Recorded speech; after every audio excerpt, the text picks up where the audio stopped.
Hereby called to order the Roseville Economic Development Authority meeting for Monday, October 14th, 2024. Mr. City Manager, would you call the roll, please? Member Etten? Here. Member Groff? Here. Member Strawn? Here. Member Schroeder? Here. President Rowe? Here. And with us here at the table, we've got our city attorney and / EDA attorney, I hope, Mr. Weir, and we welcome you here this evening. And then City Manager Pat Trudgeon, who's also the Executive Director of the EDA for this portion of our evening. And then we'll have other folks introduced as various agenda items come forward. I should note there is a copy of the meeting materials on the back table of the room for the public, one complete copy of everything, and then we also have extra copies that you can have of the agendas for the two meetings so that you can follow along. We also do want folks, if you've got a cell phone, to silence it or otherwise assure that it doesn't disrupt our meeting this evening. I think those are all the instructions I'm going to give at this time, other than to ask folks to stand if you're able for the Pledge of Allegiance. Pledge Allegiance to the flag, the United States of America, and to the republic for which it stands, one nation, under God, indivisible, with liberty and justice for all.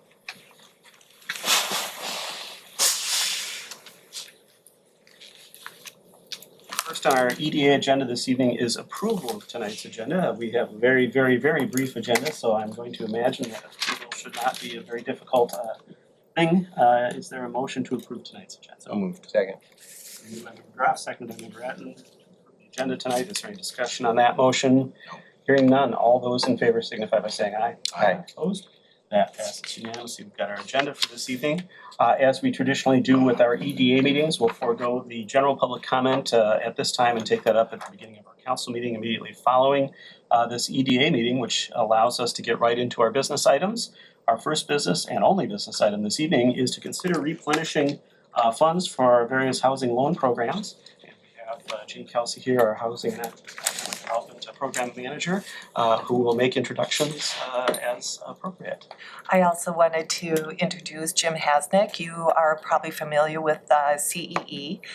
He oversees all of our loans. So I'm before you this evening to let you know that our loans have been very successful and that we need to establish another amount to keep the loans going. Currently, you did a pass in July of 2021, various loan programs. They have been, and we did modify the interest rate a year following in 2022 to go from a 4% to a 3% for our home improvement loan. Currently right now, I wanted to just give you a summary of where we sit with our programs. Is currently right now, we only have, there, got it. Thanks. We only have 115,000 left currently, and right now for what we budgeted for each of the programs, we have no more funds left for our revolving home improvement loan. We only have enough to do maybe one more senior deferred loan, and then our first generation down payment assistance program still has some money budgeted for it. And manufactured home improvement, we've not done one yet. I did alert to you to the county has started a program that they have grant funds available for that. We finally had to do 2 emergency loans this year, so that's why the balance went from 30,000 down to only 15,500. All of these programs are deferred except for the Roseville Home Improvement program and the manufactured home improvement loan. So currently, I'm asking for your consideration to move $500,000 from our multifamily loan program that we have only done one loan out of that program. It has over $1.5 million in that program currently, and asking for your consideration to budget the $500,000 in the following categories: $315,000 to the revolving home improvement loan, $170,000 back to the senior deferred, no more funds to be put into first generation down payment assistance. I do want to make you aware that we've had several of our down payment assistants that have not signed the subordination agreement. And so we cannot guarantee that you are in second position any longer, and our loan program is also combinable with all the other programs. So I wanted to alert you to the county And also, I know the county's out of their funds right now, but the state has dedicated funds along with many other organizations because they had special appropriation in 2023's tax year. So if you're in agreement for what we would end up having of our programs is we would end up having the following as an overall budget for all of our programs to go forward. So I'm open for your discussions, and if you have any questions, that's why I asked Jim to be here tonight as well. Great, thank you, Ms. Kelsey. Just a question, I think there's also information in the report about sort of how many loans have been done. And so what do we anticipate if we have the 315 balance back in our home improvement loan? What do we think, how many more loans might that loan? Well, the maximum amount that we loan out is $40,000. And that pretty much has been being used. I also provided for you so you could see what the programs go towards on that back of that report. You'll see the common things that people are investing in. You know, to be honest with you, if you look at some of them like insulation, that's one of the best paybacks that we can give for many of our homeowners to do. But a lot of this stuff is really to sustain the home.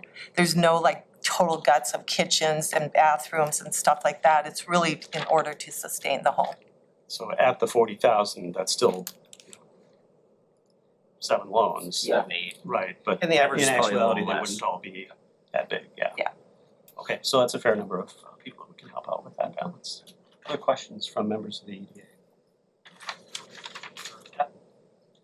Thanks for bringing this forward. Certainly, we've worked together back when we were on the HRA together to try to find ways to make these loans useful to our community, so I'm really glad they're being used. You talk about certainly that fund that is at zero, the revolving home improvement loan that we're going to put the most money, or proposing to put the most money into, that should be getting paid back at Correct. some level. Yep. How is that going to show up on the balance sheet? We currently right now are only getting about $4,500 a month in payments. So should that show up at all there? That is going back into the account. That is the revolving loan account, but right now $4,500 a month is, you know, it takes us 10 months in order to get one loan back, in order to balance that. So we do, and we will bring it to your attention when we have those funds available to put back in. But currently, right now, we don't have enough of those funds in the balance. Thank you. Ms. Strong? I was wondering, is it prudent to continue at the 3% interest rate at this point, given that interest rates have gone up quite a bit since 21 and 22? And one reason that we cut the interest rates was in order for people to utilize the loan program. It is up to you. Currently, the program covers itself at that 3%. So if you want to raise the rate, we certainly can look at doing that, and then it would end up covering a little bit more than just the cost of the maintenance from CEE. Rates are coming down a little bit. The state, just so the Minnesota Housing Loan Program that we administer, the rates were for the longest term were at about 8.5%, so it's between about 7 and 8.5%. They've come down to starting at 6 and about 6 1/4 to like 7.5. So they are coming down a little bit, but of course that's up to you. Still pretty favorable as compared to that. Oh, yeah, absolutely, yes, definitely. Right, Member Groff? Thanks for the information on the manufactured homes. I was glad to see that you made efforts to get something done there, although it didn't seem to get anyone to do anything, unfortunately, but I was glad you made the efforts. My just thoughts on the interest rate is I would prefer leaving them where they are so that the people can use them to improve the housing stock in Roseville. I don't see it as enough of an increase for our funds to raise that rate at this time. I will tell you that many of your residents are very appreciative that you have such a favorable rate. One of the last homeowners that Jim and I worked with was very, very, very appreciative that the city had this type of program for them, because what they were going to do to the home was really a thing to sustain it and actually end up finishing some square footage for their growing family. One more thing. Oh, one more thing. Just that, and as you mentioned, they're being used often for energy efficient things and things like that that are one of our goals for the city. So I think given that and given that they aren't extravagant, major kitchen redos or something that's like 120,000 or something, I think it's basic upkeep for our housing stock in Roseville. So those are my thoughts. Member Shore. Yes, I'm really pleased to see how many of these loans we are putting out there. Are they scattered all over Roseville, or are they in certain areas? They're scattered all over. Excellent, that's good to hear. And as you notice, one owner was a condominium. I saw that. That's good. All right. If there aren't any other questions from the members, I will provide an opportunity for members of the public to speak to this item this evening. Is there anyone from the public who wishes to speak to this proposal to replenish funds in our various loan programs for homeowners from our multifamily fund, which, as was noted, has about a 1.5 million balance, and we haven't really been doing anything with it at this point. Anyone from the public? Doesn't appear to be the case. With that, then, we've got the request before us. Is there a motion from the EDA on this request? Second. All right, moved by Member Shorter, seconded by Member Strawn. I'm writing the wrong initials on my sheet here. All right, got it now. Discussion on the motion. Member Shorter is the maker of the motion. I'm really pleased that we're taking that money and putting it here, because that pot of money that we can put it to use instead of just sitting idle, it makes a lot of sense to me. So I'm definitely for it. All right, Member Strawn is the seconder. And I appreciate Member Groff's comments about the interest rate, and it's a good way to keep it affordable for especially families who may be struggling a little bit. So I appreciate that we can continue to have them use it. Other discussion on the motion? No. I would just note that I think that it's also prudent to keep some funding in the multifamily program so that if there is that opportunity that comes along, we do have that as well. Not completely robbing one fund to put into another one. So I think it balances our objectives and leaves us with lots of options. All right, with that, we've got the motion before us to do the replenishment of those various funds from the multifamily loan fund. If there's no further discussion, all those in favor signify by saying aye. Aye. Opposed? That passes unanimously, and that transfer is authorized. That brings us to the conclusion of our business before the EDA this evening. Is there a motion to adjourn? So moved. Moved by Member Groff, second by Member Etton. No discussion on a motion to adjourn. All those in favor signify by saying aye. Aye. Opposed? That passes unanimously. We are adjourned as the EDA will reconvene shortly as this evening.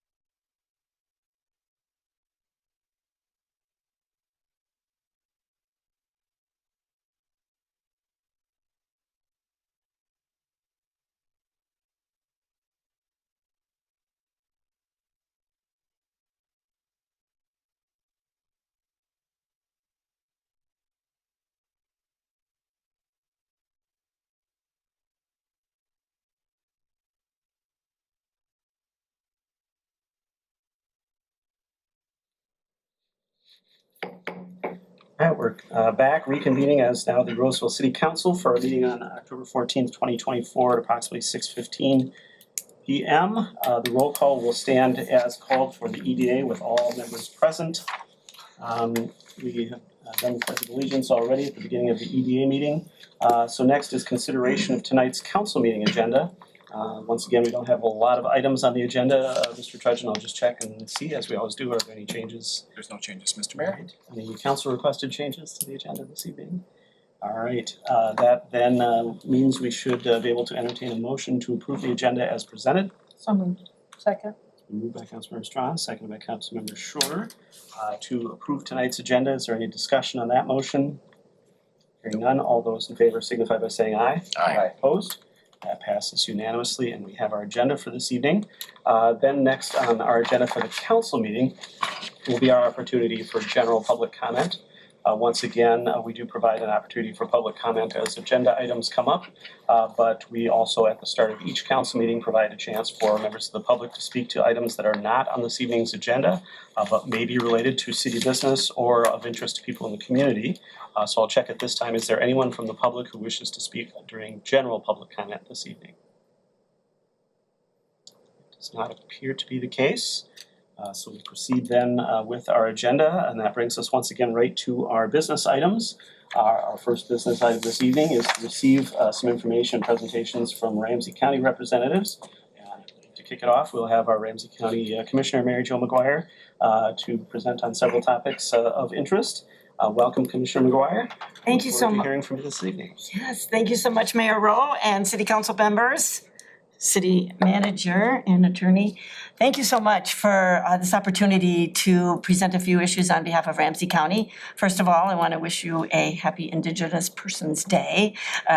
We are recognizing, of course, the Indigenous people that lived in this country prior to our coming here, and it's there's a lot of great recognitions going on around the county and the state.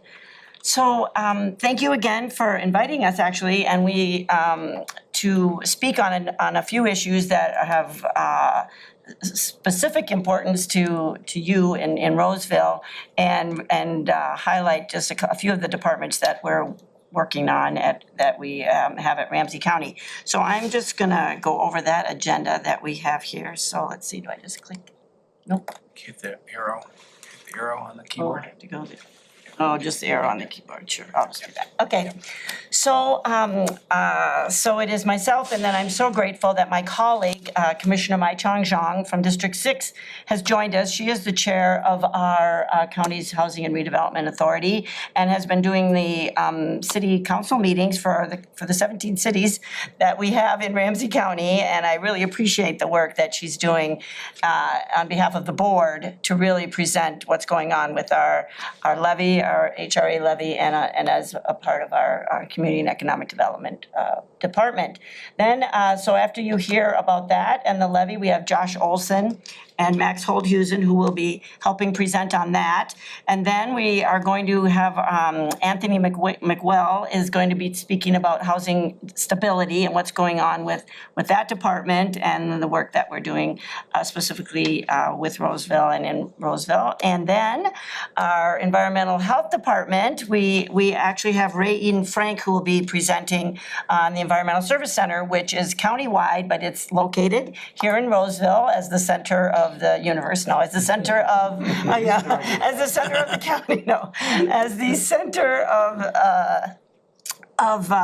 the county. They did a geographic map, and this was a great location, and we really appreciate the partnership with the city on this service center. I know we're all very excited about it. And then, of course, we'll talk a little bit about our food scraps program that is not happening fast enough in Roseville, I will just say, but we are anticipating that it will happen at some point.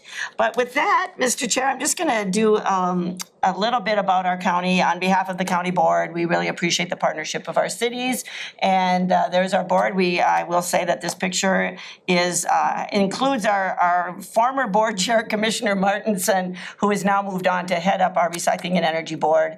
So we are 6 people now, and we'll get 7, not until February, after that special election. So there's 6 of us performing the role of 7 people. Our vision, mission, and goals is what we are based all of our county policies on, is that we are a vibrant community where all are valued and thrive. And we are a county of excellence working with you to enhance our quality of life. Our goals are, and we'll see them in the next slide as well, we are all about our well-being, prosperity, opportunity, and accountability. So this is in all that we do, we envision these goals and these values. And just specifically, we have strategic priorities that when we do we have an outcomes-based budgeting process. And this year we hear from our departments, and they are speaking to at least one of our strategic priorities and all of their outcomes. So we are very tied to our focusing on our priorities and keeping in mind all of our vision, mission, and goals. So you'll be hearing us speaking on a number of these, mostly our residents first, advancing racial and health equity, advancing a holistic approach to strengthening individuals and families, responding to climate change, and increasing community resilience. And you can read all of the others. Intergenerational prosperity for racial and economic inclusion is our focus. So with that, we have 4 service teams that do the work of our county, and we're trying to our goal is to not be siloed. We are focusing on one door. When you come into the county, we hope that we can address your concerns at least initially by taking all of your concerns in, and then we have different departments that can address your concerns. But we are working all together in as far as our service teams. So with that, I'm going to introduce my colleague, Commissioner Mai Chong Zhang, who's going to talk about the Community and Economic Development Department and the HRA. So thank you. Oh, here, I think, yeah, I'll let you sit down. Yeah. And Josh, you can come up. Hello and good evening, Mayor Rowe, council members, and city manager and attorney here. I'm pleased to be here. A little bit about myself. I was born and raised in St. Paul. I actually went to Roseville High School, and just because I moved across the street and across Larpenteur, so that's what got me into the school district. In addition to that, I got elected about 2 years ago to represent District 6. I actually have a history of working at the city level for the city of St. Paul and worked on a lot of like the housing policy too. And so this was a natural fit with the support of my colleagues on the board. I was chair of the HRA, and that's a big privilege for me because our county board actually made the decision, as some of you may recall, that the decision to create an HRA levy happened, and then the year that I came on board was when we started allocating those dollars. So it's a huge honor for me to have the confidence and trust of my colleagues on the board. With CED, you will quickly see that our ability to execute our ECI or Economic Competitive Inclusion Plan has expanded. It's helped us to focus on housing infrastructure with building more housing units, which is critical because Ramsey County is short of 15,000 units of deeply affordable housing at the 30% AMI level or area median income level. In addition to that, we have a redevelopment program area where we do have additional funds because development in Ramsey County means that you are developing uncontaminated land essentially that we need to build up and we need to remediate soils sometimes, most of the times. In addition to that, we have the real estate projects that Director Josh Olson is also oversees as well with the team. This includes Rice Creek Commons, our River's Edge project, a lot of the developments that the city owns. And then finally, the fourth piece is something that we'll talk about later on in the presentation too, but about how are we supporting the businesses and growing them in a time of post-COVID, of post-pandemic, of what we are seeing here and what we are hearing from our business community. So as you can see, as I mentioned a little bit earlier, our path and our tools. So the top row just lists off, kind of the plan and the projects and programs we have. And as you can see on the second row there, that has the source or the identified source of funds. And as you can see from 2020 there was the CARES Act, that was new CDBG, CV, and then also some of the home loans. And so it has grown tremendously to include the HRA levy as well as ARPA, and now also today LAHA and SAHA that we will also mention. And as I mentioned, this link is clickable too, so if folks have it available online, you can see our full plan, and you can also track the progress of our work here. And I would say our staff have been very responsive and dutiful to keeping and making sure that this is up to date. So with that said, I'll pass it off to Director Olson. I just felt it was really important for us to come back to our city partners because you have given us permission to partner to increase investments in housing. And I wanted to make sure that we were coming back to our city partners to share about what we've done with our HRA levy. So with that, I'll hand it off to Director Olson. Thank you, Commissioner Zhang. Mr. Mayor, council members, thank you very much. Yeah, I'll switch with you. Sorry, kind of set myself up and then. One thing I wanted to note when Commissioner Zhang, because we've been going back and forth with these slides, and she took these ones tonight, and they were ripe with plenty of acronyms. So I just wanted to call out, towards the end of your presentation, actually in the middle, there is an acronym key. We are full of them within our Community Economic Development Department. We try our best to not use them all the time, but it's a little hard when we have this dizzying array of new funding sources and they have long names. So the one thing I wanted to just kickstart by saying is, with right on the heels of Commissioner Zhang mentioned, is our HRA levy was actually one of the first recommended actions outside of our economic competitiveness and inclusion plan. So it was spelled out right there, and it was one of our first actions, both starting at the board and then as staff to try to execute and start to implement out of that. It was really done, as you kind of saw a little glimpse of that in that very wordy slide on the table, but to really start to develop a long-term locally driven, and I want to call out the word locally. As we noted in the earlier slides, we've grown from a department that was really kind of built on the back of a federal entitlement program. Being a program administrator, we received money from the Housing and Urban Development Department, or HUD, and we would move that out into community in a multitude of ways. But we were also always restricted by those rules. They're always full of limitations. And then we are told to keep a kind of a regular balance, but also a balance of almost zero. So it's kind of this mixture of both worlds, and it has been proven difficult. And so I think with the HRA levy and all those other funding sources that kind of show up along that table that you saw earlier, is us trying to develop a more locally driven model. And I think that's both responsive to community, but also really makes it market-centric, really putting residents at the focus of that. So as we noted before, and even it shows up on this slide, Ramsey County was the last metropolitan county to begin to levy through its Housing and Redevelopment Authority.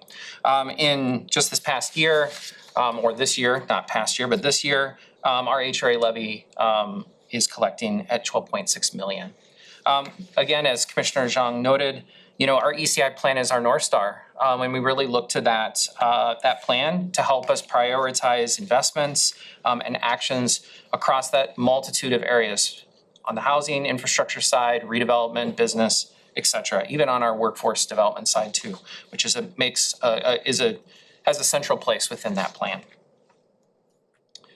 So within just the context of what our HRA levy does and provides, the bulk of our funding goes towards housing and infrastructure. You'll note that on the side there, the average over the last 2 years of our first 2 years of our HRA levy, nearly 3/4 of it are in that housing area. We do certainly have programs within our redevelopment area where I'll talk about a little bit. Critical Quarters is that program that's brand new, as well as our site assessment grant program. But again, on a housing side, we've really seen this HRA levy as the opportunity to be a catalyst for new opportunities in programming. I'll leave these takeaways for you all. One is a resource guide. This really begins to outline all of the programming that we have available right now, as well as some few things that kind of come along the way and that are new, and we try to keep that up to date. And the second tool, or the second item, is our 2023 year in review. These are fairly new off the press, and hopefully it begins to demonstrate a little bit of the impact of the program, not just in data points, but also in projects itself. Lastly, I want to just note that this is a countywide resource, the HRA levy. And so one of the points that we really have to work hard on is creating that geographic parity. That's not something that's new to us. Even back when we were just a program of really, or a department really that run on 2 programs, we've been working really hard to create that 50-50 parity between the city of St. Paul as well as in suburban Ramsey County. Just ever so quickly, and I know that you have a lot on your agenda, so I'm trying to go through these slides relatively rapidly, but here is, so I'll just say about half of the HRA levy, as I stated before, goes towards programming within our suburban communities. So here's just a quick snapshot of that distribution. The HRA levy has been an important tool in our toolbox, but we certainly, and so we really do try to align the best resources to a project regardless of the funding. So over these next series of slides, you'll kind of start as I try to break this down a little bit. It's a lot to take in, I apologize. But we do that over our funding streams as well as over our years. Not every project comes in exactly in the year that we want it to. I'm sure that is relatable, but that is how we kind of work that through. So I'll move to this next slide, which begins to give you a little bit broader context over the spend profile over the entire 2023 here in Roseville of projects. You'll notice that there's a few highlights on the side, including our support of your applications for owner-occupied housing properties, supporting residents in their pursuit of their first home. And I noted first generation, that was a new program that we kickstarted because of the HRA levy. As well as some support through what has been our lion's share of our programs through CDBG, but we really took advantage of now having some different parts, new funding streams available that our ability to kind of do that in a different way. So I just call out kind of that last, second to last line, which is around our critical repair and critical repair programs. We saw this need. We had heard, and we've been trying to figure out a way to do this in years past. But it was during COVID where we received special allocations for our CDBG program, where we were able to kind of create or establish a critical repair, really helping individuals stay in their homes. We know that is priority, and priority A when it comes to affordable housing at times is keeping people in their homes. And so we established 2 kind of pilot programs associated with that, one in the single family area, and then the second one within the manufactured. Very strong kind of correlations to what you were discussing earlier, and we've certainly seen residents within Roseville take advantage of those programs. Again, 1 year is not always the best vantage point, and so what we wanted to do is just provide you a little bit of a profile over the last couple of years. I would say Roseville, I'm editorializing here as I'm looking at this in relation to some of our prior profiles we've done with some other cities. Definitely the most diverse profile mix of all the communities, and I think that's a testament to your staff doing their best to try to figure out how to take advantage of these programs in different ways. I think at times also our ability to kind of, I would say through our new programs, match where the market is. So calling out our first generation or our first time home buyer program, which we had seen it kind of start to go down in terms of its utilization before the pandemic when we were only using federal dollars. And then we revamped it, aligning it better with market positions, and I think that has definitely that has been helpful, and we've seen that across the entire county. Certainly a helpful tool to helping families find their first home. Lastly, I'll just show you, this is just on the home buyer, home improvement side. I think one key takeaway is just that we are seeing an increase over year of residents taking advantage of this program. Certainly in the bottom right, this probably, the contributor of interest rates has a strong correlation to this or causation, but we haven't seen as many loans hitting in Roseville. But I would just say we're here to partner. We'd like to get these programs out to folks And it's really an exciting new program that we've been able to kind of have dedicated staff who are helping residents get into their first homes. So I think I'll turn this back over to you. You can stay there. Okay. Yeah, so, If I could ask Oh, a yes. question just quickly. In terms of some of the programs that we have and some of the programs that you have, are there efforts to try to have sort of a one-stop shopping where if somebody comes to the city of Roseville about one of our programs, that we're helping them with with any county programs to connect, and then vice versa, if somebody comes to the county, do you help them connect with other programs, whether that's state or local programs as well that are in the same area, so that folks don't have to necessarily sort of have to go around to several different places, in other words, to get that help? Yeah, Mayor, Council, I think that's our hope and our plan to try to keep the shopping at a minimum. I would say though, the other opportunity that has now been created by some of these newer programs is the ability to layer. And I think that's where the contributions and the collaboration really seen the best. And that's what I was really referring to. Yes. Was not so much that they choose between them, but that they don't necessarily have to go to different sources on sort of separate trips when they can just sort of get it all in one place if they can. Yeah, it's certainly our plan to try to keep that one stop as much as possible. It's not always our decision. The resident chooses to do that. Sometimes their lender makes some decisions with them, but that is our intent. And I know that our staff and the Roseville and your city staff do a great job of communicating back and forth, so. Is this some information that people can get at the service center at the library, or is this they have to go somewhere else to find these type of resources and this information? Mr. Chair, Mayor, I'm used to saying council member. Yes, this information is available at a multitude places, including the service centers, online. We have done a bit of extra reach out and marketing within, our tailored program areas. So whether it is our program administrator who's maybe doing that program to make sure that they're seeing those materials so that they can also hand them off. If a person comes in through one door for one topic, they have access to that other pieces, those other resources that may be of interest to them as well. I think as a resident, I don't always know what's available at that service center. I know it is a service center, but it's not often open when I'm available during the day, so. Another follow-up on that, how do you get this information out to loan officers? Because quite often that's who's advising the home or the realtors. Yeah. Oh, Mayor, I'm gonna invite our deputy director in my department, Max Holthusen, and I think he's. Feel free to pull up a seat. Sorry. I don't want to misstate or misrepresent here, so. Yeah, I think especially on the down payment assistance side, the residents are usually connected to the program through either their realtor or their loan officer for their first mortgage. And we're seeing an expanding group of first mortgages, lenders who know about the program and are bringing repeat customers back. Hey, I know about this program. Let's shop in Ramsey County. Let's shop in suburban Ramsey County.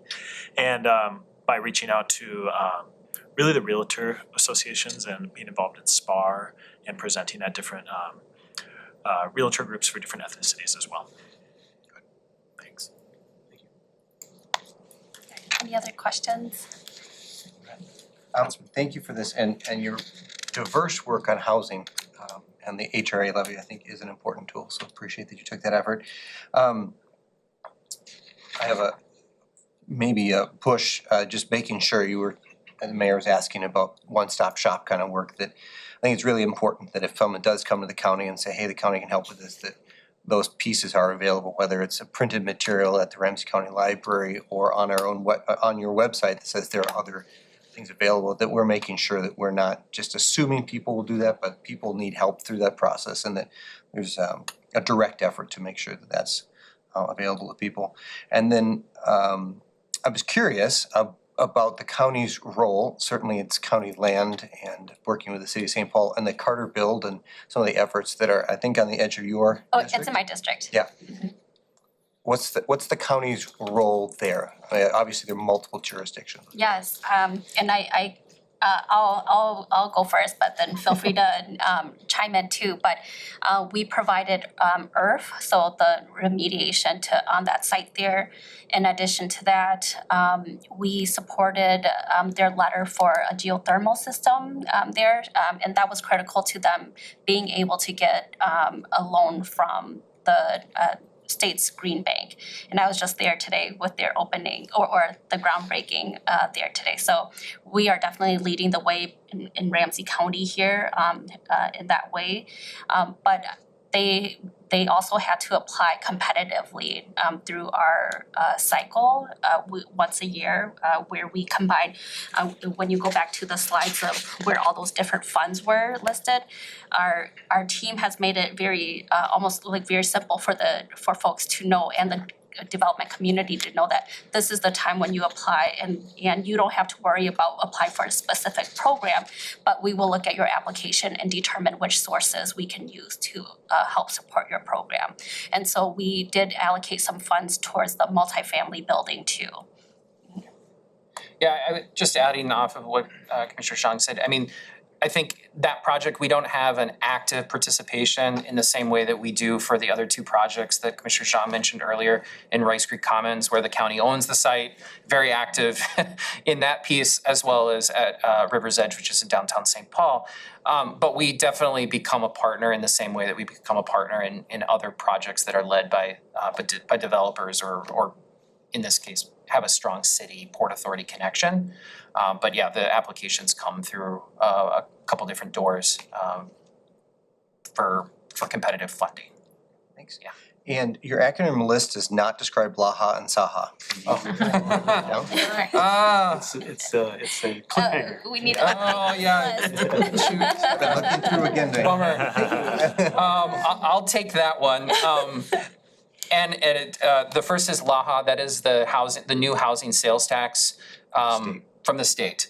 That includes both cities receiving a direct allocation as well as counties.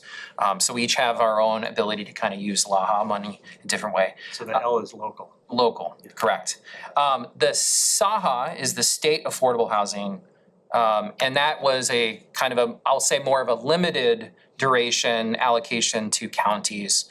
It's definitely a smaller, and so I think we receive it for the next couple years with allocations. And in our first year, we used that SAHA money, the state allocation, to go towards projects that came through our Emerging and Diverse Developers solicitation.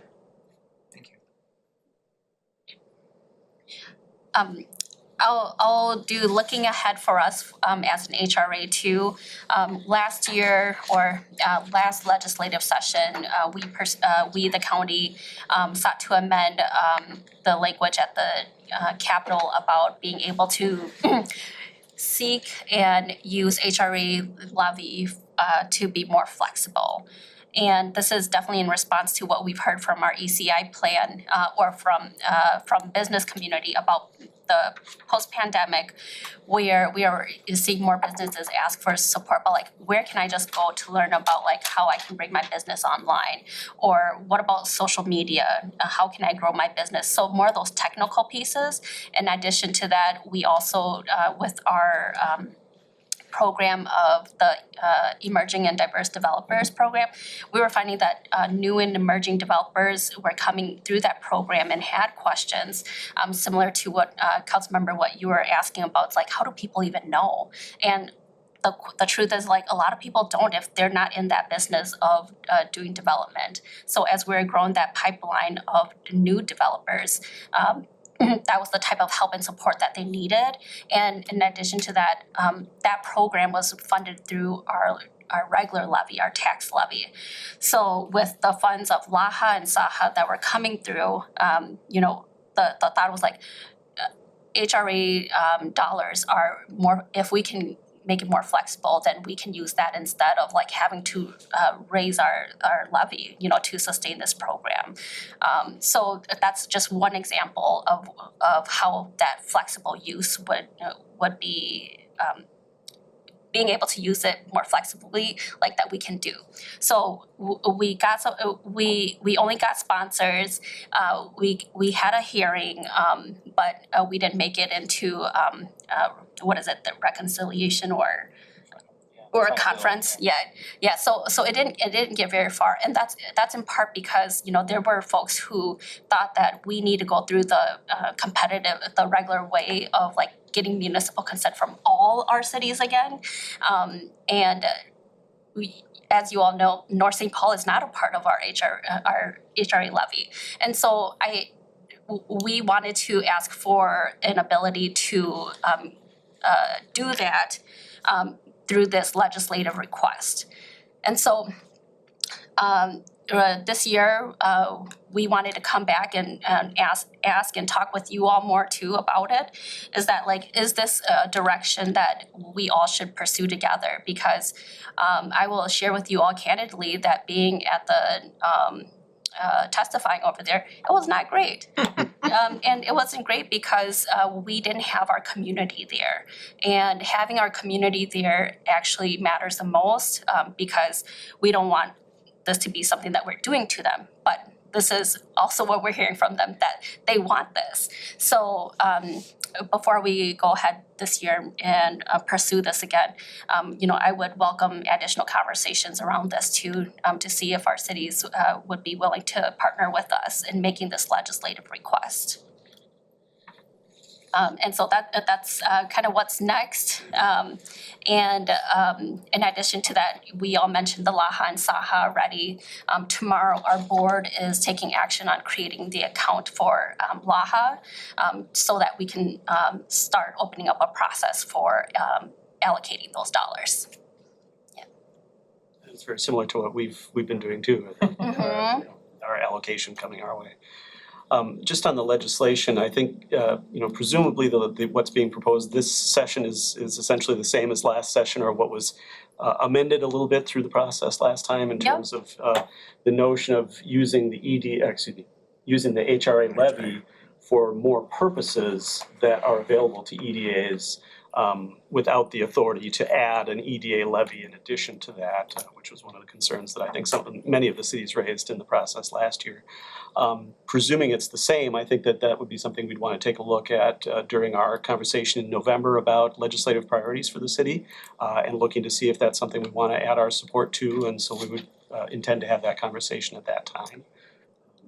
And certainly if the council is on board with that, then we would make sure that there's either a resolution of support or letter of support or whatever is appropriate to get into the hands of you as your lobbyists as you're at the legislature. And then certainly I think that's an opportunity for us, if we're supportive of it, to help by being there, if not in vocal support, at least in moral support during testimony. Yes.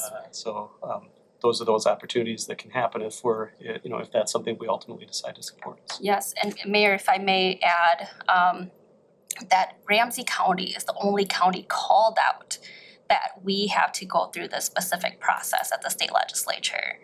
Like, it says that we cannot use our HRA for economic development. Very specifically, only Ramsey County, and other counties have this ability without having to do this. Other than Minneapolis, who they sought special permission for something else. But you're talking about metro area counties specifically, I think. It says Ramsey County specifically that we need to get permission through. Oh, I meant by comparison to other metro area counties. Yes. Not throughout the state. Yeah. Mm-hmm. And I would say that just knowing that there's just not a welcoming sense for Ramsey County, and again, as I had mentioned, that the need is so great here in Ramsey County, and that when we go there to the state legislature together, we will definitely be stronger. And I would ask for your consideration for this as well, because going the EDA route adds additional taxes, and myself, I'm an elected, and I have one of the lowest income communities in my district where half of our households make less than $50,000. And to add another tax is very burdensome. So I feel that, I carry that. And so I just believe that using the same sources that we have and just asking for permission to have flexibility would go a long ways in being nimble and being able to meet the needs of the community as it changes. And I think that's a good point too, that, it's asking for permission that all the rest of the metro counties basically have in one Yes. form or another. Other questions or feedback from council members on that topic? Great. Stay tuned. Thank you so for more much. conversation. Yes, I have to head out, so I won't be here to answer questions, but our staff will be. Yeah, thank you. And I will pass these around. All right, yeah, sure, get it in Pat's hands and he can.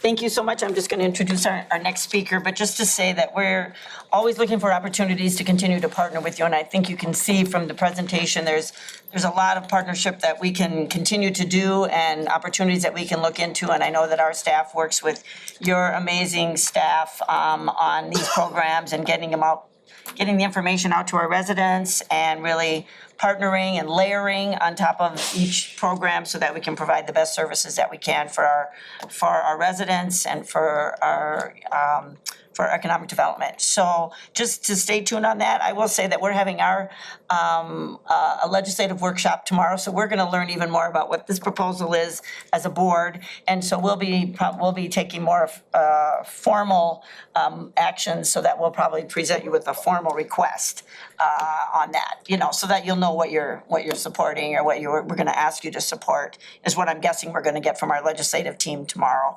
And so you'll hear more about that legislative request, which we appreciate your consideration on.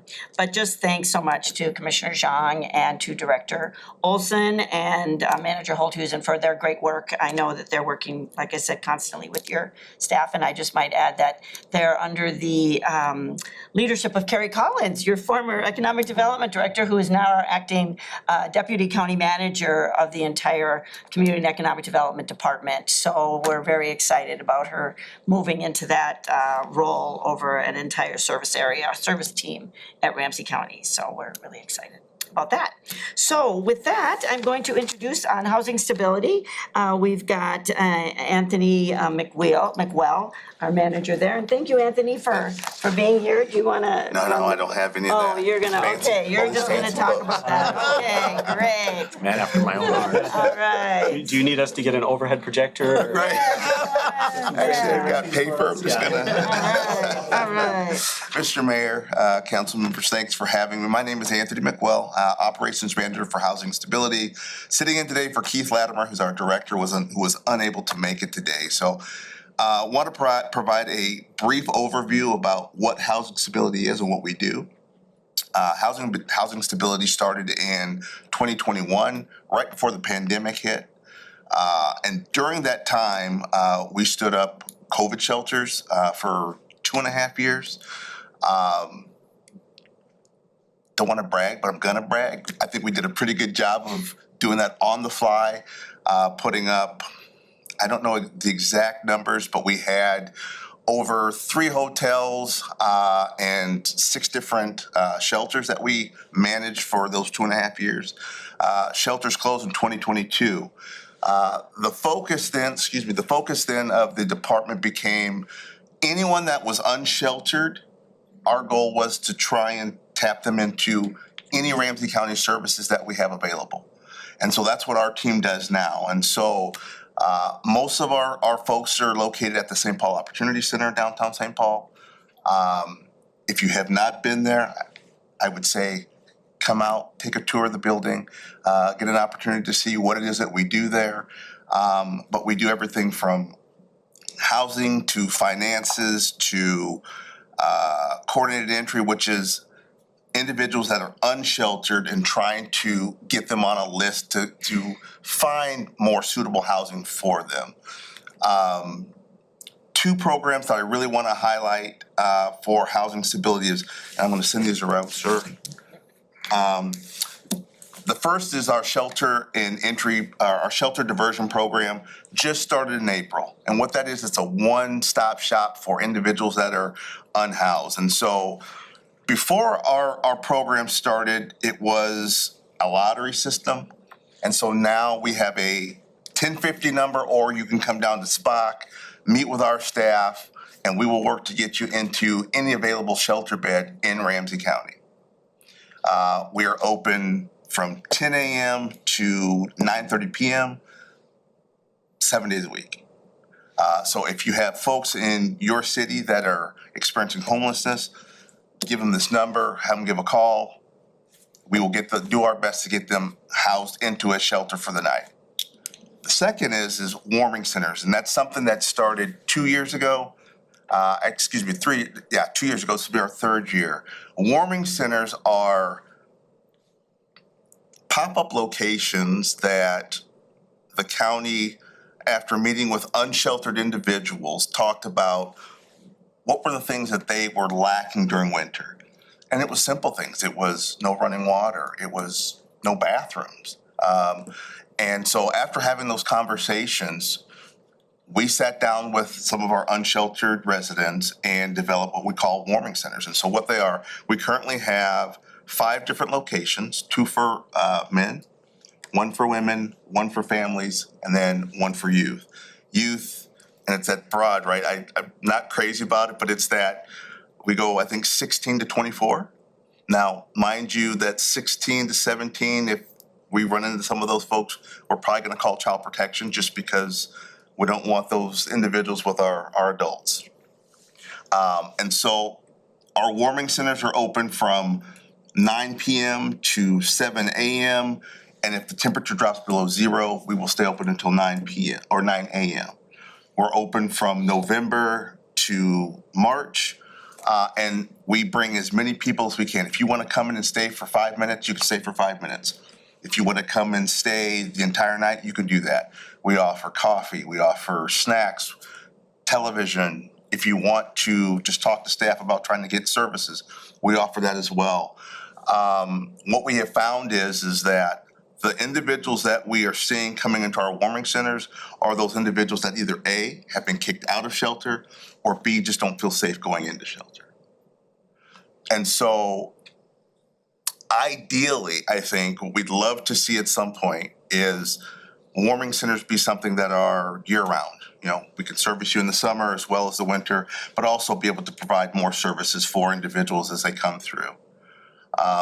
And so that is housing stability in a nutshell. Again, our biggest focus really is trying to provide services to unsheltered individuals that may have more needs than just being homeless throughout Ramsey County. Any questions? Yes, ma'am. First question I have 2. How many do you have on your staff to do this work? 35. Kidding. Our entire department is 35. Wow, you do all that with 35 people? Yes, well, so during the winter, we have to hire seasonal staff. So like last year, I think we hired 70 additional staff for the winter. But as a whole, the department is 35, and that includes all of our planners as well as our operations staff. And then my second question is, how do you communicate with the different cities? So with people who are looking for, say, the warming center or shelter, I imagine you're talking with the police departments, fire departments, or the community development. How does that work, the communication? Yeah, great question. So a lot of times we get a call from the city managers asking if we would come out and have conversations just about the different services that we offer. Law enforcement as well, but a lot of times it's the city managers that are calling and asking, saying, we've got, some unsheltered tents or some individuals out. What can you do, or how can you connect us with XYZ? And so we try to bridge that gap. We don't have outreach individuals from the county, but we do have contracts with different organizations that we say, hey, Roseville has a number of tents in one of their parks. Can you reach out to XYZ? Go out and see if we can make some inroads there, and see if we can either A, find them someplace to go, or at least move them someplace that's going to be a little less distracting, if at all possible. Yes, ma'am. I have to believe that probably you folks are the people that our housing navigator calls when they encounter Yes. folks that are unsheltered in Roseville. Yes. Member Strawn. Yeah, I was wondering, so of these warming centers, are they all within St. Paul, or are they split across the county, or what? municipalities are they in? So right now, they're all in St. Paul. I'm just trying to think. We have 2 that are in the east, on the east side of St. Paul, and then everything else is kind of in the middle in the city there, like off of University.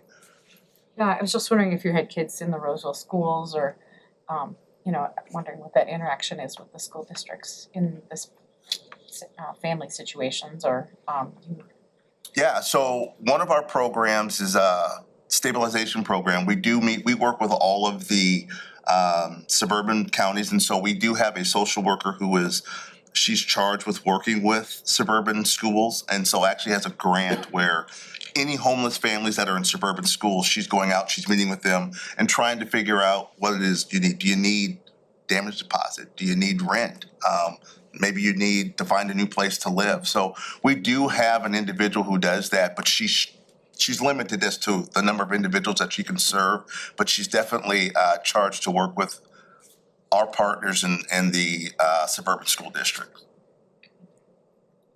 Questions? Councilmember Bragg? Some of these folks have kind of touched on some of my questions. I appreciate you being here and the service you're providing. I was gonna also ask about some of the physical locations. It seems like most things are kind of in that heart of St. Paul and, as you mentioned, University Avenue. Have you done an analysis about any need that might be there for suburban locations?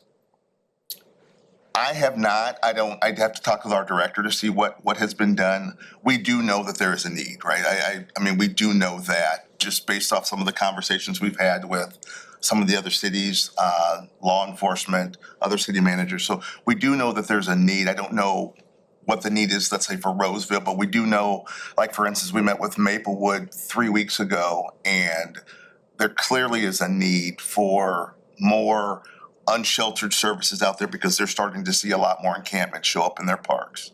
So there's a need. I just don't know how great the need is here in Roseville.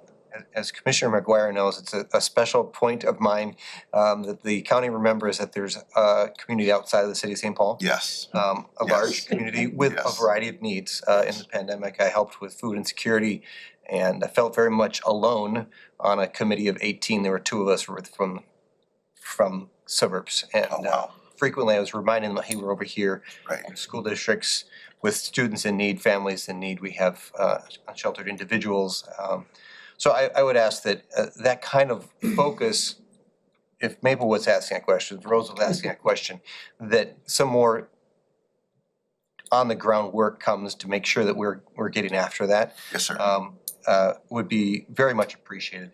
One of the things you mentioned, you have someone working essentially on proactively preventing homelessness. Yes. I think that's great. I teach at the Mounds View Schools. There's someone in the community there located. She's in the city of New Brighton at a small nonprofit that works to help people in these situations of, hey, I'm going to need to pay X bill, and they sit down and they work out economic plans with them as well as providing one-time money or Sure. things like that. Is that similar to what's happening there? Should we be thinking about how that is beyond one human being? Because really preventing homelessness is the most important thing. Because Right. once someone's homeless, the disasters can magnify. Yes. Yes, and so Kalina is our worker, and she does a lot of the same type of work. It sounds like that your individual's doing, and you know we have a team of 4 that does that work, but she's the primary individual who's out in the schools, brings back to our team, and then we start to talk about what services can we provide. Sometimes it's not just money. Again, we also run a shelter, and so if we can get you into our shelter, a family shelter, we'll do that as well. I think that one of the challenges, it seems like, is that it's sometimes easier to provide locations and services in St. Paul because the need is more concentrated. The challenge in the suburbs is that the need is not present, it's much more dispersed. And how do you provide services and locations that can be, you know, as efficient as you can and still provide those services in locations that work for people? Because I think it is true that a lot of times the folks that may be experiencing homelessness or unsheltered in Roseville or even Madness Heights or other parts of the suburban community, they're there because there's something that ties folks to that community, whether it's a part-time job or family members or schools or whatever it might be. And so the notion of saying, well, everybody has to go to downtown St. Paul doesn't always work with people's circumstances. And so, but it's a big challenge, like I said, because when it's very dispersed, it's much more challenging to get those resources out there or in a way that helps, that has the advantage of sort of volume. For lack of a better word to put to it. That's the business angle on it. But so I think it does require, as Councilmember Atten said, sort of a step back and a different mindset. And maybe what works well when those issues are more concentrated isn't the solution that works when things are much more dispersed. But are there other solutions that could work? And maybe it needs some creative thinking on the part of everybody that's partnering in these efforts. So just a pitch Yes, thank you. But understanding the issues too. Yes, thank you.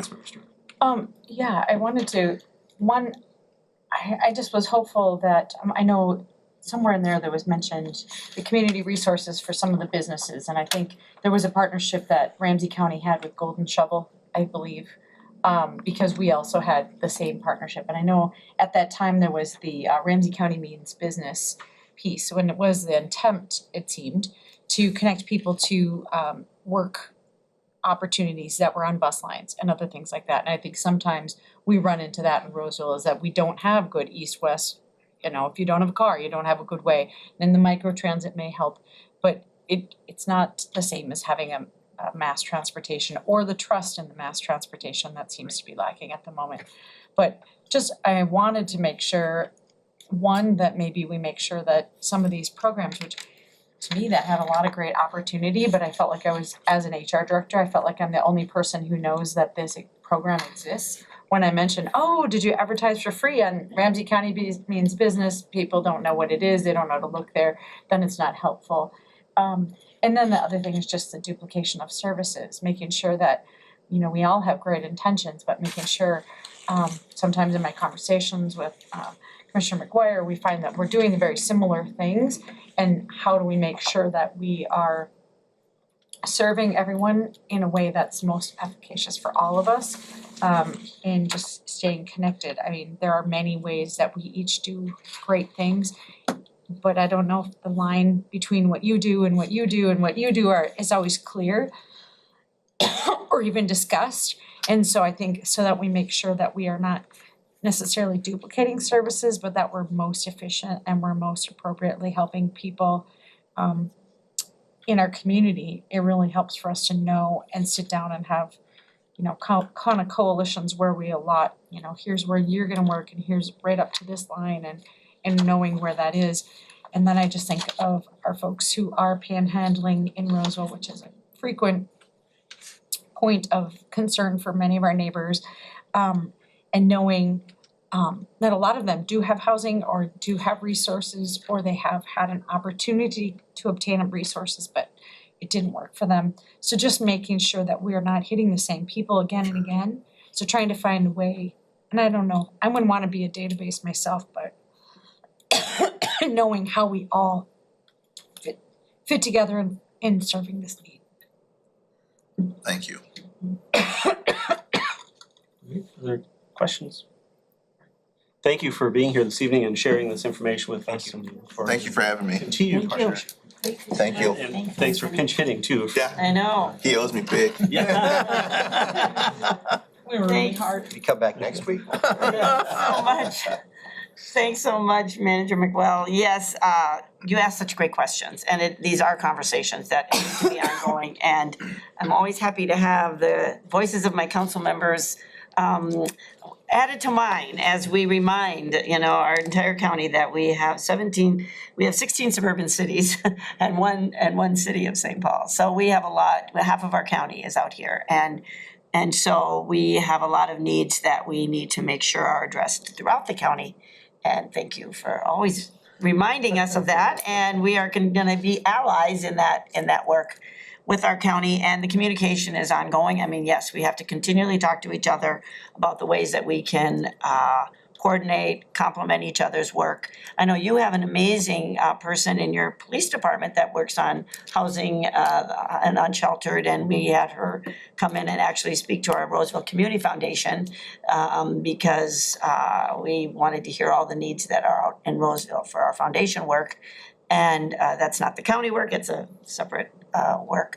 But I know that we need to continually remind ourselves that we need to partner and we need to keep working together on all of these really important issues. And of course, it was important that it was good that we started out with our community and economic development and how we're trying to find housing for people, because we know that to prevent, the homelessness is really the key, is to make sure we have affordable housing for our families, and then to prevent them from being homeless in the first place. So, and all the services that go along with people that find themselves unsheltered. So we are continuing to work on all of that and just appreciate your partnership, and we'll just keep doing that.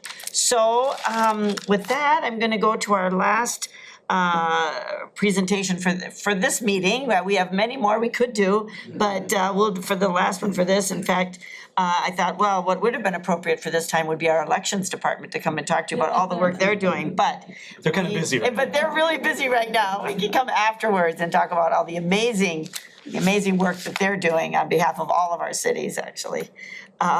So anyway, we now have from our environmental services, our environmental health department, Ray Eden Frank, who's gonna talk about our environmental service center. Yes. And if you wanna talk about food scraps, we can talk about that and lament how long it's gonna take us to get it here, but no, we're working on it, I know. Start in the upbeat with the environmental Let's service start center. on the upbeat with the environmental service. There are slides, I believe. I Oh, was great. Oh, told there here. were slides. Okay, so here, maybe we need to switch places.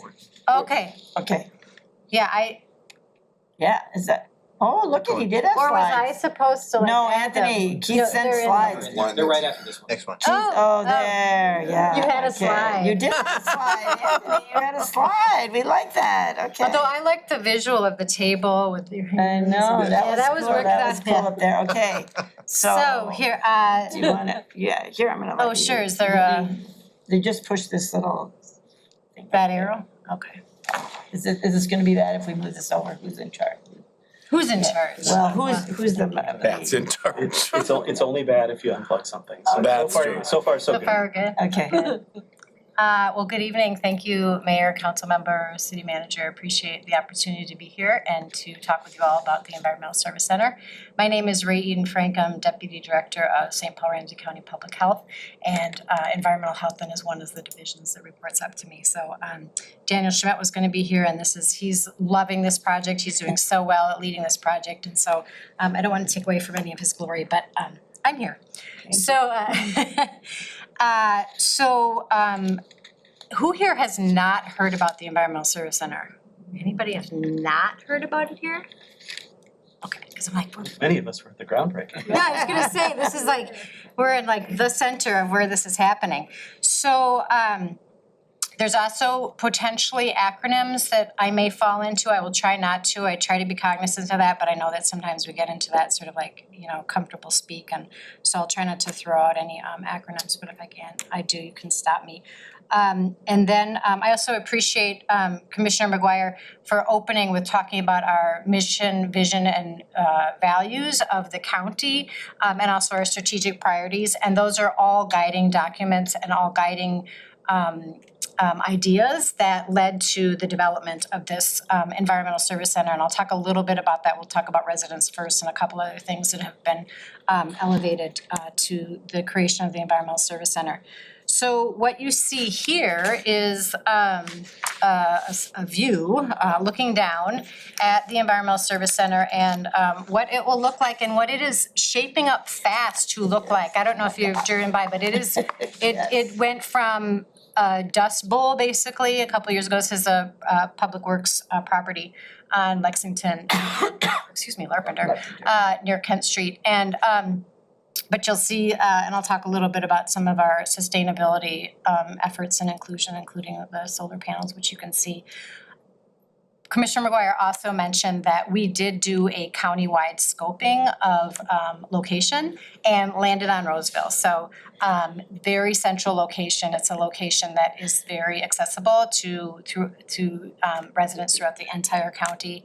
And so we're just very pleased to be welcomed here and have this facility here. It was phenomenal. It was great when they first presented this plan to us as a board. They said, so we took the county, we went into the center and we said, well, what do we have there? Here. Oh, we have Roseville with our own property right there. Yeah, it was, pretty amazing. we had hired a real estate scoper and all the things and went, big, the whole county and, did all this scoping and looked at all these different properties and landed right back. Here we are. One of the things, I don't know, does this show? Yeah. On this outer edge here, we are gonna be having drops, so those will be disposals for recyclables and food scraps, and I make note of that because when we get to the food scraps, while this is ahead of schedule, the food scrap pickup program for Roseville is not ahead of schedule. And so here is, will be another opportunity for dropping off food scraps will be this facility. Can I just tell you that I've been saving up my food scraps for this facility, along with all my other. He had to buy an extra freezer. Doesn't make much sense to smell right now, that's what I can still tell. Mayor, are you aware that there is a food scraps location Yes, on I knew Dale so. Street? I know you're aware. I just wanted to put some pressure on At them. least we got that in. Well, we're gonna talk a little bit about why that's taking so long, but. Or you could say you could have it sitting outside your every house time. and like, phew. How long? Here's the design of the outdoor space. I'm really excited about this. We do have a picture later of winter. We do recognize that winter is a predominant weather season in Minnesota, but we also have beautiful summers and many, many opportunities we have native gardens. There's gonna be a pollinator garden.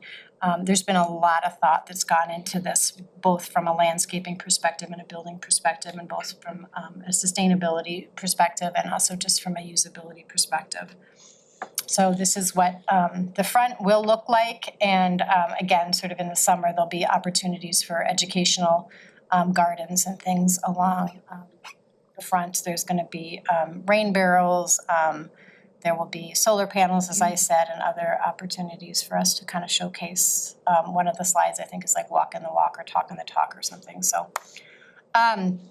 What is the Environmental Service Center? And I think most of you are pretty familiar with this, but it's really that facility, that one-stop shop, that facility to collect our household hazardous waste that's being generated. It will also be a permanent location for the Fix-It clinic. So we've been operating Fix-It clinics throughout the county for 5-6 years now, I think. We went on a little bit of hiatus during COVID, but we're back up and running. And it's one of the staff, considerable amount of staff time is securing locations for it. And so while this isn't preferable to often some of our residents who are, like the fact that it rotates, this makes it very, again, it's a central location, and it'll cut down significantly on staff time as far as having to, all the logistics pieces. We will also. It'll be open longer too, right? Will there be longer, there'll be more hours for And there'll be opportunities for more hours. For more hours. Yeah. I'm personally focused on making sure if we can get resources for more hours. For more Cause I hours think and there's a services. huge need for this, cause there's always long lines.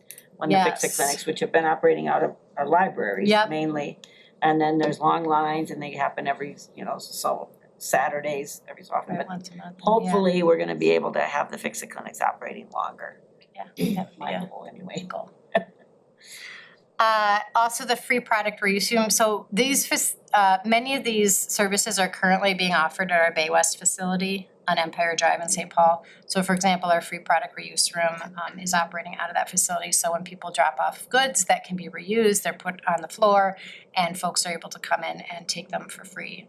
And that will be larger, more sort of friendly and aesthetically appealing for folks. So that's another way we're trying to enhance some of those reuse opportunities.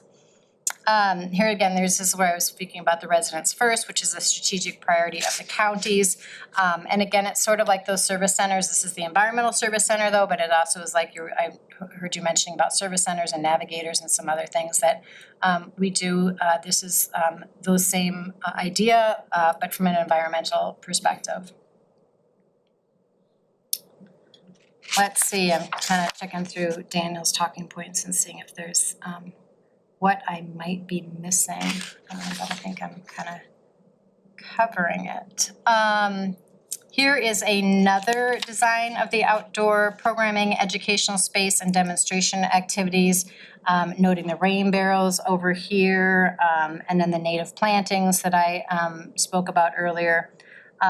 We are going to be having opportunities for students from schools to come in. One of the pieces that went into the design was to make sure that a school bus could come in and park and maneuver around. So all of these things were thought about. And we're also using the standards, I believe Roseville's standards for EV ready were higher maybe than the state standards or something. I'm pulling out memories from my brain in the very earliest development about this. So we're, as far as like the EV ready parking spots, we'll be up to Roseville standards. Good job, Roseville. I think I've covered, this is all, I talked about we're incorporating some of those sustainability and energy efficient and eco-friendly features. We did, this is being built to the standards of the state's B3 2030 energy standards. There's geothermal, which was quite impressive watching them dig and I guess digging, there's another word I'm looking for, but it was Doug, what? Drilling. Drilling, there you go, yes, drilling. That was I was there on site when they were drilling some, starting that part of the project, and that was quite impressive. And then in the landscaping, we're actually using food scrap compost. So that's kind of a neat thing. And then we've tried to protect most of the large trees. There were some of the older trees along the front that we did have to remove just because of their age and because of their age basically.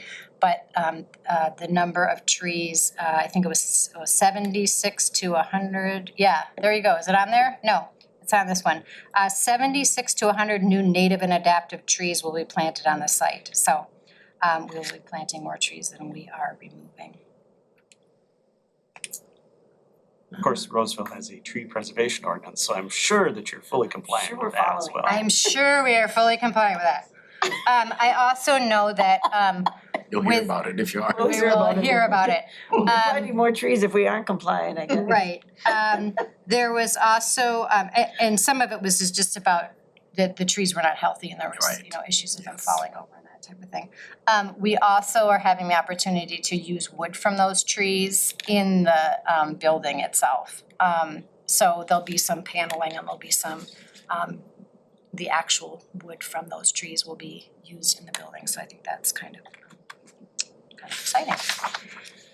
So one of the components of the facility was to have a drive-through drop-off. This is partly because of Minnesota winters and also Minnesota summers being hot. But we looked at a lot of different facilities when we were designing this and building this, including Hennepin County and Washington County. And so we are going with a fully enclosed drop-off so that for both the residents' comfort, but also staff's comfort. That are helping with the loading or unloading, of materials.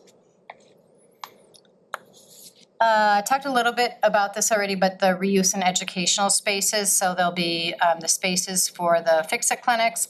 We also have a recycling ambassadors program where we train folks to be recycling ambassadors and help at events and do other type of things. And so we'll be able to offer the recycling ambassadors classes here, as well as I said, like having student groups and other tours come through. So we're ahead of schedule. We are actually ahead of schedule. We've been doing this timeline starts in 2020. This has actually been going on for many, many years. Prior to that, our solid waste management plan is our guiding document, which guides the work that we do around solid waste management. And in the current plan, not the plan that we're brought to the board on October 9th, but the previous plan had some very specific strategies in it about really needing to look at readdressing how we were providing household hazardous waste and recycling opportunities for our residents. And so that we did an extensive amount of community engagement and research, and that's how we've gotten to where we are today. But so this just starts in 2020 with some of our evaluations that we went through. And then through our design phase and several different community conversations. I believe, were we here in this, but no, we were at Roseville. There was the church down the street from the facility. We were there. So we've been in various different locations. On Larpenter, yeah. Throughout this time to gather more feedback from community and just communicate what our plans were. And so construction should be complete with, actually by the end of the year, with the building opening on April 1st. We're planning on having our ribbon cutting or what have you on that day. And whenever the date gets planned, I should be letting you all know. Yes. April Fool's Day. April Fool, you're like, ha, ha, ha. Sure, it'll be there. Just kidding. Oh my goodness. Okay, so here's the nice winter. This is the picture of it in the winter. So still having it. Super exciting that it's so close to all of us. I'm sorry for the rest of the county. You know, get it so close. In the center, you said. It's in the center, but for us in Roseville here, yeah, it's in the center. But it's the center for, I mean, right, everybody only has to come that far. Yes, and I will stand for some questions. Well, I think one of the things, in addition to location, is the notion of it not being sort of temporary and mobile around the county, because invariably people miss when it's in their community and things like that. So having a place that's always there and perhaps a little more user-friendly than the Empire site. Yeah, exactly, yes, yep, a little more accessible. I was just curious, I know I was at multiple meetings when we were discussing what attributes this place would have. And I do know there was some interest in having like charging stations or, you know, kind of being a community resource. Do you know if any of that was implemented in So for, not just like EV charging stations, but like for emergencies, if there was somebody had power out or whatever, that there was like a place that they could charge their phones or charge, you know, kind of. yeah, we haven't talked about that, but it was interesting hearing some of the discussions about the warming stations, and I was thinking, we haven't, and also cooling centers is another thing I know that the libraries are used for, and so we haven't completely articulated all of the services that will be used, but for definitely there will be opportunities as we think about some of the emergency services that we need, such as the cooling centers. I'm not sure about charging. That's an interesting, as far as like residents coming in and charging their phones. Yeah, if there was like a, you know, there was an area after a tornado or something other or, you know, electrical. And I know it was something that was mentioned at least 2 different sessions that I was at in preparation for this. You know, that having an opportunity for, just because the library may have, you know, one here, but that was built 20 years ago now. And so they maybe weren't thinking that everyone coming in with their, yep. You know.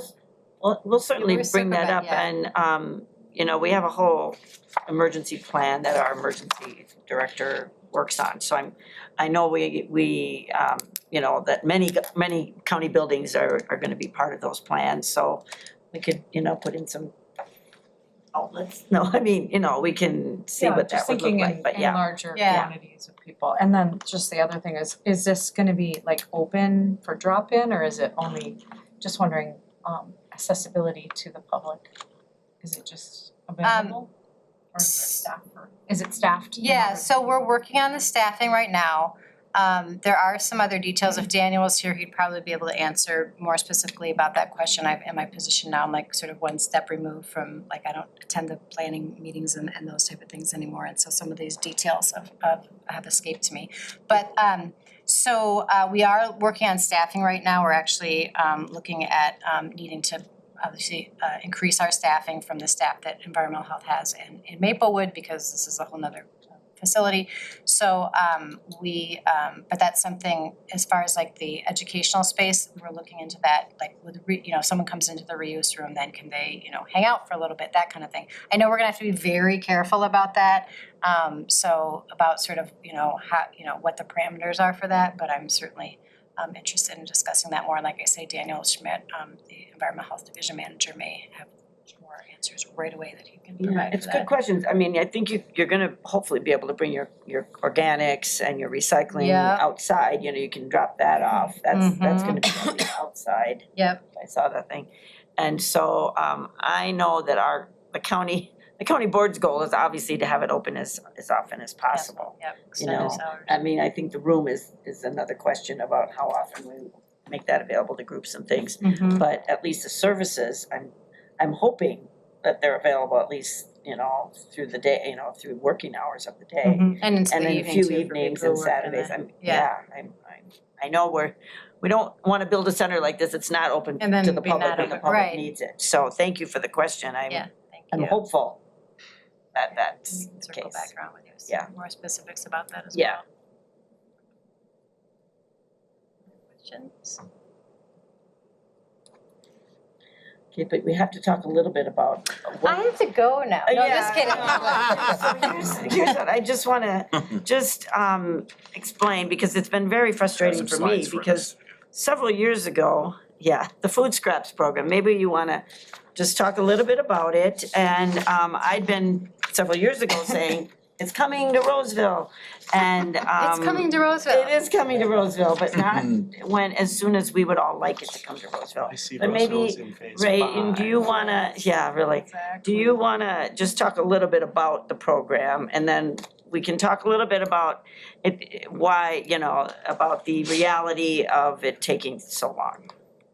So again, similar to the Environmental Service Center, I imagine many of you have heard about the food scrap pickup program. You've had probably multiple people Because come the here. commissioner's from- been talking about it for The years. commissioner, and I think you've had Yes. probably staff from Ramsey County and probably Mhm. staff from Recycling and Energy. Andrea McKenna, I think, has made the tour, and other staff too from Ramsey County.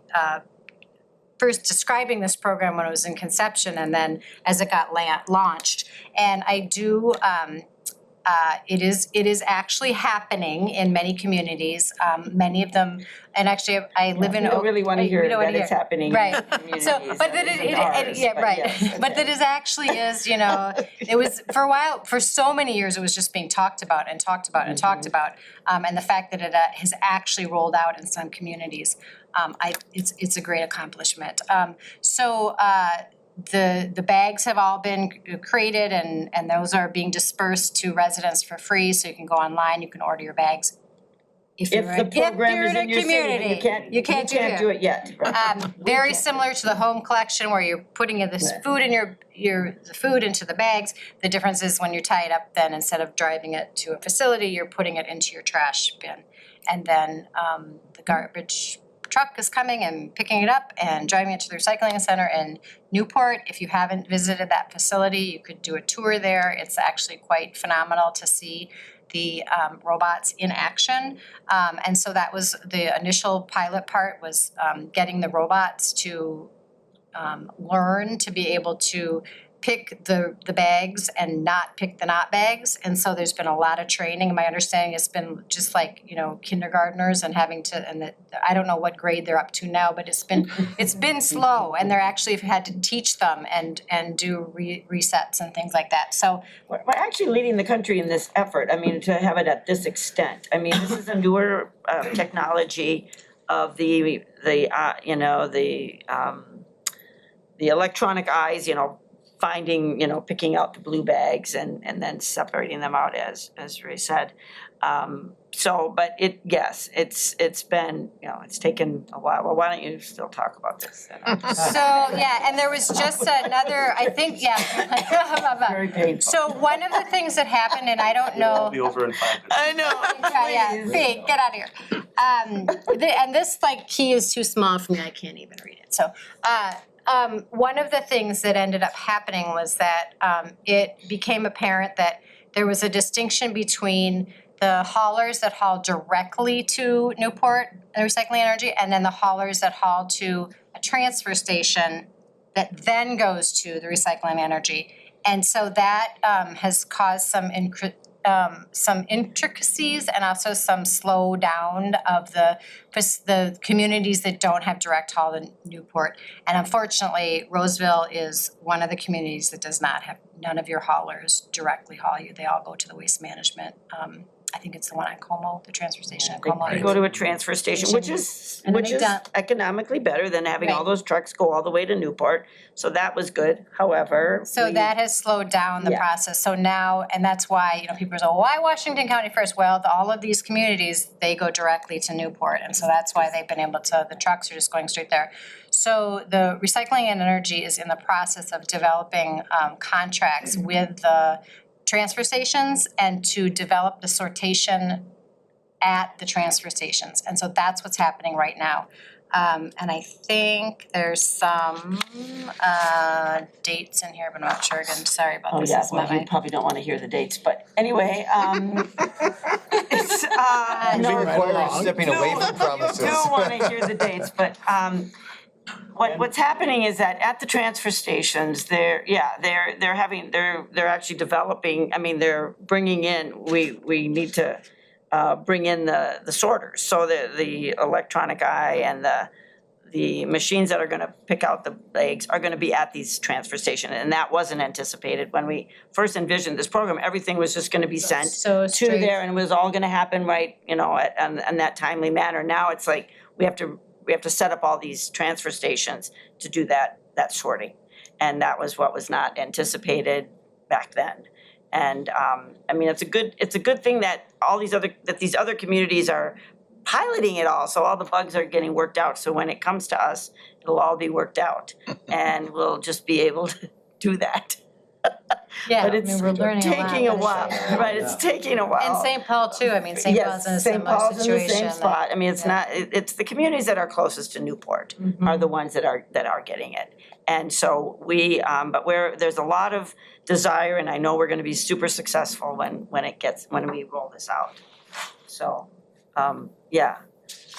anticipated 18 to 24 months. After the end of this year. after the end of this year. So the contracts are in the process of being finalized. We're going to have the sortation at the transfer station and then, So it's 18 to 24 after 24, right? After this year, right? So deep breaths, and we're all gonna, we're retired but by let me just say, then. we're very committed to this process. It's been great the way, it's been working out. And then we're also gonna get an anaerobic we're working on an anaerobic digestion system. We're trying to get state funding to help with that, because we're getting a lot of organics, and we're gonna then be able to, put it into energy, put it into compost, do a lot of amazing things. We are a county that's very focused on, zero landfill, as little as possible to landfill, and so I don't even know if we can repeat the stat, but almost 40% of our 25% is food waste, and then if you add in the other organics, the paper towels and all the other organics that could be recycled, that could be put in these bags, it's almost 40% of our waste stream can be put back in the earth in this way. So it's gonna be a great program, but I just wanna thank everyone who's already bringing their organics to the sites that we have, and thank Roseville for having that amazing site. It's so well used, I can't ever go there without 2 or 3 other people coming. And so people are bringing their organics there, and we just get to keep doing those. And those will continue even with Those will continue once, and the site at the Environmental Service Center. And now we'll have the site in environment, now we'll have the site on Larpenteur, so that'll be good. Councilmember Rett? No, I'm not gonna be mean. I'm not gonna be mean this time. Don't be mean, I appreciate this, because I certainly get many questions about, hey, what's going on, when's that gonna happen? You told me about that. I know. I randomly found an email from Michael Reed that was promising in the summer of 2023. Totally, I was telling people this. So this is helpful, and when we have those conversations, we can have a response that certainly makes sense, that the systems were different from what expected, and then you have to purchase these expensive robots and then train these robots. Train them. I happened to run into and meet Daniel Schmidt at a grad party this spring, and somehow we started talking and we found out we had this odd geeky connection and started talking about this. So he actually kind of let me know about the robot acquisition and stuff. We exchanged some emails. So I appreciate this as someone who's been asked about this a lot, to be able to come back, and it is what it is. So then, so people can understand some of why, and that we are moving forward and making progress. And opportunities for you and also residents to visit the Recycling and Energy Center. There's a whole tour facility and tour program set up. You can go on the website and sign up for a tour. And I think it gets you an understanding of like, oh, this is like the magnitude of the project. And I will say, so there's the Environmental Services Center, which you can go to, of course, but then the Recycling Energy Center, which is the one in Newport that we share with Washington County, our whole board is a joint board.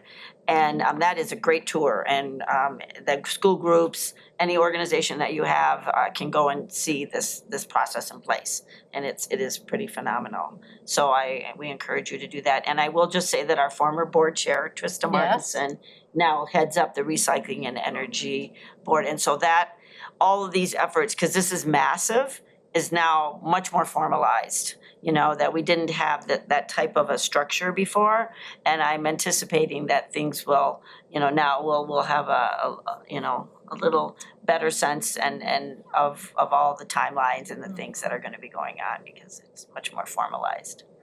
Because we're really in this business of doing the best that we can with our waste and in the best way possible for our residents. As long as it takes.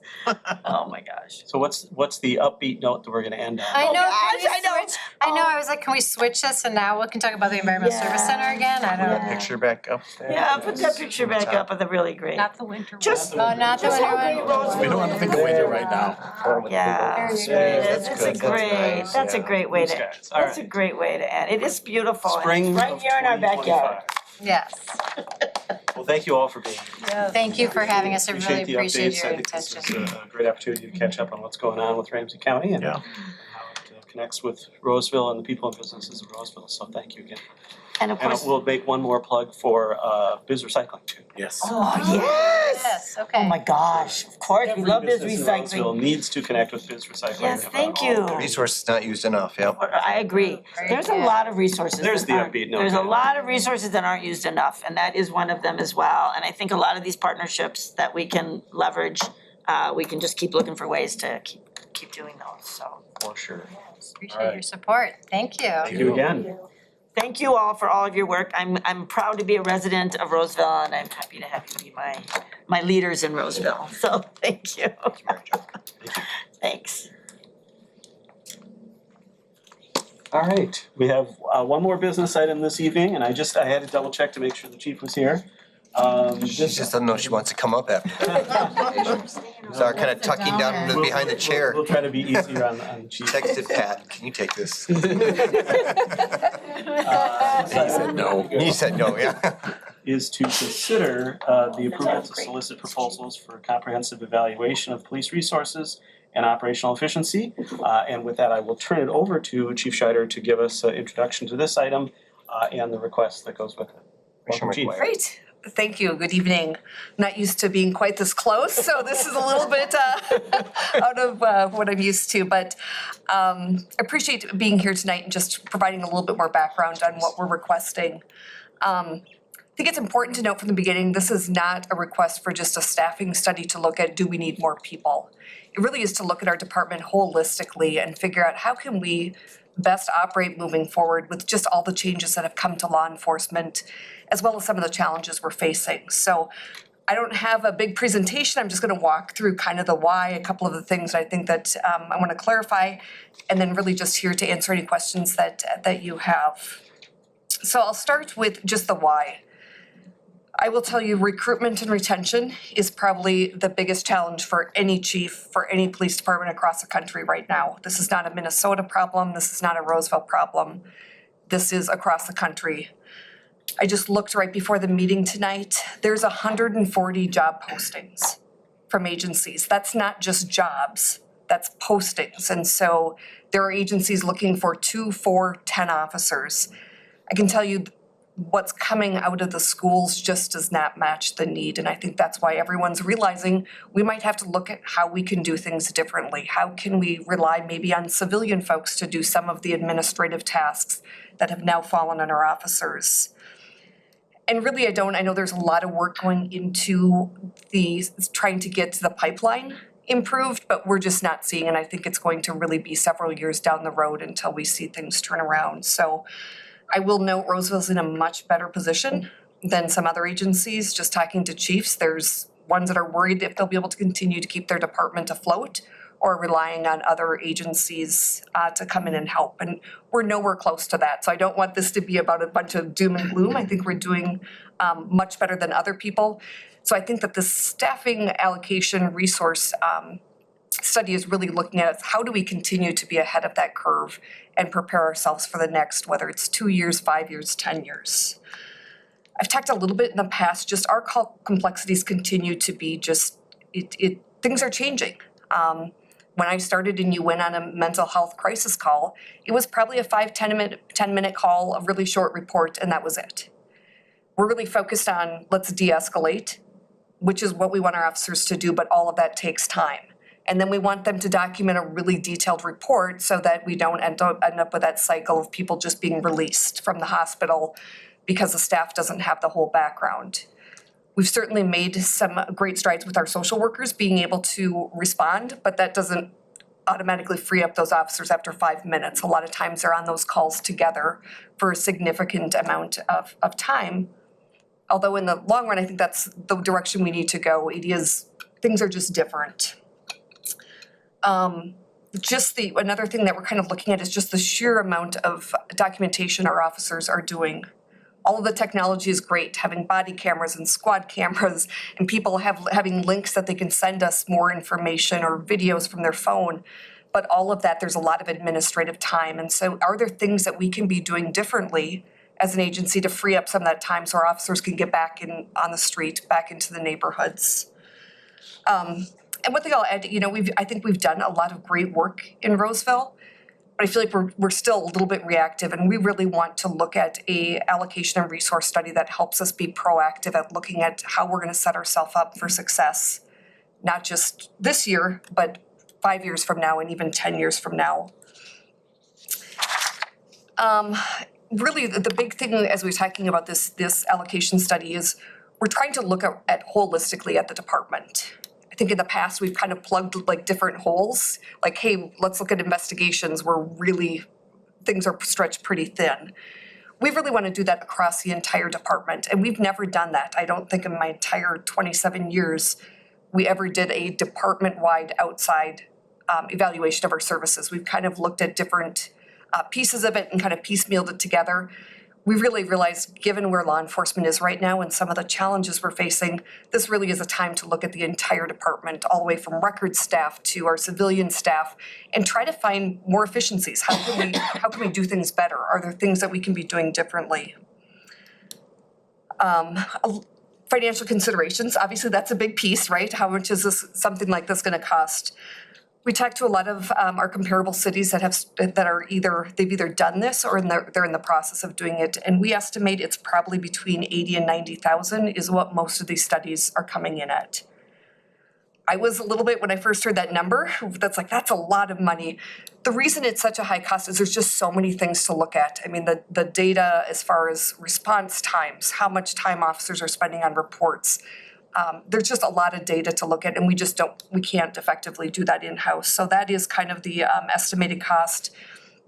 What we're proposing is my understanding is there's some public safety funding still available. And then there's also some that's kind of unknown because we're waiting for some grant information to come back on our social workers. So what we're proposing is that if the council approved us to go out to get proposals, that when we come back to council to accept one of those proposals, what we would put together a financial plan of actually how much it's going to cost and how we believe, or hopefully how we can figure out how to fund that. So I'll kind of just end with the analogy of kind of where I see our department at. I feel like there's just been so much change in the last 4 years. Some of it needed to change. But the pandemic, the civil unrest that followed the murder of George Floyd, the recruitment and retention challenges, we've done a lot of great things, but it feels a lot like we're treading water. We're just kind of surviving and trying to plug little holes. This is really about looking at how do we set up the department so that 5 years from 10 years from now, we were more proactive at planning for whatever that next change is going to be or that next threat, or how do we move forward if we can't find as many officers or it's more challenging. So that's what this study really is looking at, is more of that long-term planning and helping us figure out how do we make sure that we're being as efficient as possible and setting ourselves and the city up for success while meeting the demands that our residents have said are important to them. So that's kind of, I just talked a lot, but hopefully that provides kind of a broad overview. Tried to have some additional information as well in the RCA, but happy to answer any questions or concerns or clarify anything that you guys may have. Thank you, and this is once again a request to go out for proposals, and so this isn't a request to do the survey necessarily at this point. It's to kind of get an understanding of the marketplace and what it's going to cost and what we can get for that. Then that would come back for that further decision making. But in that context, Councilmember. Thanks for doing this. You talk about patching holes, but really your department under your leadership, you've been ahead of the curve of a lot of the state and the country on a lot of programs. So I want you to know that we appreciate that, whether that was plugging holes or solving the problem in the moment, you're ahead of the curve. So appreciate that you're thinking about how do we continue to improve in that. Several of the agencies that have gone through a study are our neighbors. I'm wondering what we might have learned from them already. Not necessarily that we would have the same needs or changes, but what kinds of things they might be getting back from the study. With Maplewood and New Brighton, but Maplewood certainly as another city that is touching St. Paul with a major mall and whatever, it's maybe more similar needs as we have. Are we learning anything from them? Yeah, great point. Yes, I've read the ones that have become available. Some of them are still in process. So like Maplewood is still, there's nothing public, it's still being done. It really depends on the agency. New Brighton, they found their study, which I believe was done throughout the city, but with the police department, they found that there was more of a need for additional support staff for their officers. So not necessarily additional officers, but my understanding of their report and what they're looking at is how do we take some of those administrative tasks that officers are doing that a civilian would be able to do more efficiently. So that was kind of the big thing that came from New Brighton. One of the things that I've seen in a couple of the reports, a common theme is scheduling. We have our officers on 12-hour shifts because that right now is the most efficient way, or at least 20 years ago when we came up with that, that was the most efficient cost, especially looking at cost, that was the best way to minimize overtime. What I'm seeing over and over again is those 12-hour days are not, they run counter against officer wellness. Asking our officers to work a 12-hour day and then maybe an additional 4 or 5 hours on overtime for mandatory overtime gets to be a really long day. And so that is one thing a lot of departments are looking at. Although it might be good in the short term, are we burning our officers out? And now that's why they're leaving, is just these really long days that don't really support officer wellness. Some of them have come back and found that they haven't kept up with staffing levels, so there is some of that. They've also looked at ratios of patrol and investigations to really make sure that those are proportionately in line. Another big thing that I've seen in some of the staffing or allocation studies that have come back is the need for additional supervision. We have a lot of really young officers just because of all the hiring we're doing. And so the days of just having one sergeant and 6 or 7 officers might not be a good model anymore, because if that sergeant's gone, now you have an acting sergeant, and that was fine when you had 10, 20-year cops working the street. But now if your crew is made up of 4 or 5 officers that have 2 years of experience, that's not a great combination. And we're already addressing some of that, making sure that we do have adequate supervisory staff on. But that is some of the things that staffing studies are looking for, is just you need additional staffing just because of how complex the job has become. So every city seems to be a little bit different what they're looking at, and that's why I think that I wish we could just borrow from somebody else's, but I know we can't borrow, but yeah. you gave us like 33 examples there, so appreciate that. You've been very thoughtful. Councilmember Schroeder? Yeah, actually, I was gonna ask that question as well, and, you know, and I have to say, I very much appreciate all that you have implemented over the years. You know, you have learned and figured out, and I agree, ahead of the curve in so many ways. It's, you know, I like to be able to go out and talk about Roseville's, police, department and how they've done that. And really, as the mayor said, this is just a proposal to go out and see what people can offer us.